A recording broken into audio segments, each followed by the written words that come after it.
क्या आप जानते हैं आजीवन ब्रह्मचारी रहे हनुमान जी के पुत्र के बारे में? जानिए कैसे हुआ उनका जन्म। हनुमान जी के अपना पूरा जीवन श्री राम की सेवा में बिताया और हर कदम पर उनकी रक्षा के लिए तत्पर रहे थे। हनुमान जी ब्रह्मचारी थे, लेकिन क्या आपको पता है कि उनका पुत्र भी था?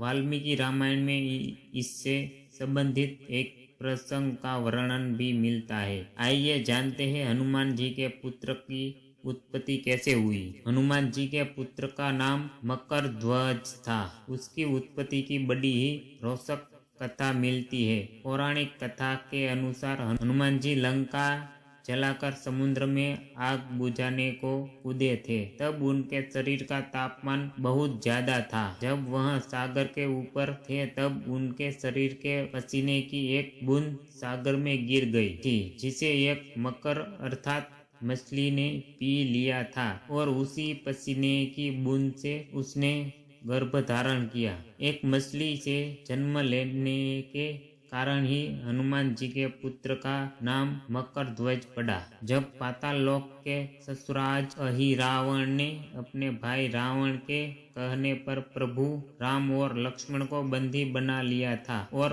उन्हें पाताल लोक लेकर चला गया था, तब हनुमान जी प्रभु राम और लक्ष्मण को खोजते हुए पाताल लोक पहुंच गए। जब हनुमान जी पाताल लोक पहुंचे तो उन्होंने देखा कि वहां 7 द्वार थे और हर द्वार पर एक पहरेदार था। सभी पहरेदारों को हनुमान जी ने हरा दिया, लेकिन अंतिम द्वार पर उन्हीं के सामने बलशाली एक वानर पहरा दे रहा था। वहां हनुमान जी अपने जैसे पहरेदार को देखकर अचंभित रह गए। उस पहरेदार का नाम मकर ध्वज था। उसने स्वयं को हनुमान का पुत्र बताया। हनुमान जी इस बात को मानने को तैयार नहीं हुए। तब मकर ध्वज ने अपनी उत्पत्ति की कथा हनुमान जी को सुनाई।